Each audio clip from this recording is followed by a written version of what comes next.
하나성형외과 우원서 원장입니다. 어색한 성형수술에 대해서 설명하고 있는데, 어색한 이마, 어색한 애교살 시술, 어색한 입술, 어색한 볼에 이어서 어색한 코 수술에 대해서 설명드리겠습니다. 코 수술을 할 때 이마와 콧대와 요 입술과 각도를 중요시 해야 합니다. 어색한 원인 중에 이마와 조화를 못 맞춰서 수술하는 경우에 이렇게 어색해집니다. 제거된 보형물을 빼게 됩니다.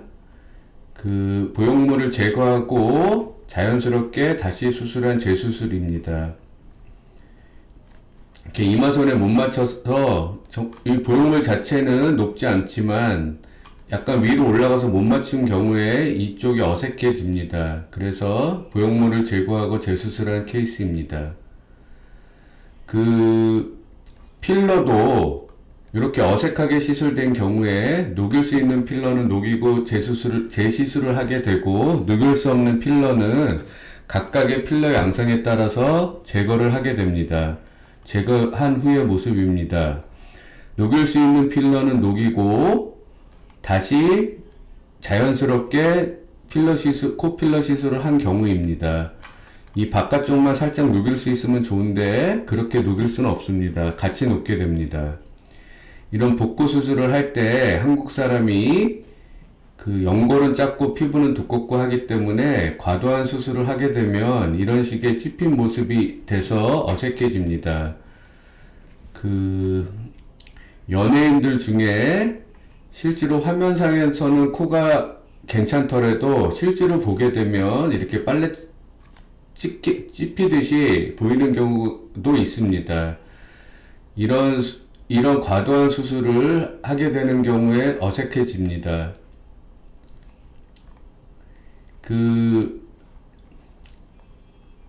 수술 후에 별 문제가 생기지 않게 하기 위해서는 콧대하고 코끝을 따로 수술하게 되는데, 이런 하나의 시술로 하게 되는 거는 여러 가지 이유로 안 하는 게 좋습니다.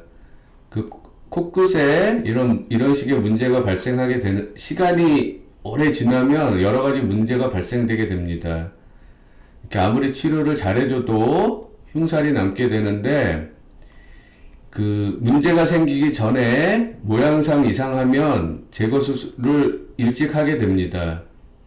제거하고 콧대하고 코끝을 따로 수술하는 케이스들입니다.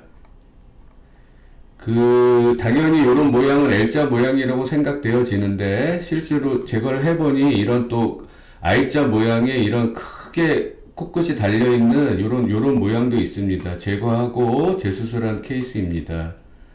이런 경우에는 L자형이 아닐 거라고 생각할 수도 있지만, 실제로 제거를 해보면 이쪽이 엄청 길게 들어가 있는 L자의 모습입니다. 이렇게 아무리 길게 들어가도 이게 버틸 수가 없고, 혹시 이렇게 길게 들어가면 오히려 또 팁에 문제가 생길 수도 있고 그렇습니다. 이렇게 문제가 생긴 염증이, 이물질이나 이런 거에서 염증이 생기면 아주 적극적으로 치료해야 됩니다. 이물질은 당연히 열심히 제거해야 되고, 변형이 안 생기기 위해 가능한 모든 노력을 다 하여야 합니다. 치료 후의 모습이고, 이렇게 염증이 심한 케이스도 물론 어떤 케이스에서는 아무리 열심히 치료를 해도 변형이 남을 수 있지만, 이런 케이스에서는 변형 없이 예쁘게 자연스럽게 치료된 케이스입니다. 이런 식으로 보형물이 너무 넓게 들어가 있을 때도 어색한데 제거하고 재수술한 케이스입니다. 마찬가지로 보형물 자체는 문제가 없더라도 이렇게 캡슐 같은 게 좀 생기면서 모양이 울퉁불퉁해진 경우에 재수술한 케이스입니다. 보형물이 오래 들어가 있어서 소위 말해서 석회화가 되면 아주 울퉁불퉁하고 보기 싫게 되는데, 이런 거를 재수술한 케이스입니다. 수술할 때 요 각도를 잘 맞춰서 수술하는 게 중요합니다. 각도에 문제가 있을 때 그거를 재수술로 개선시킨 모습입니다. 다른 수술과 마찬가지로 코 수술도 주의와 균형을 맞춰서 자연스럽게 수술하는 게 중요합니다.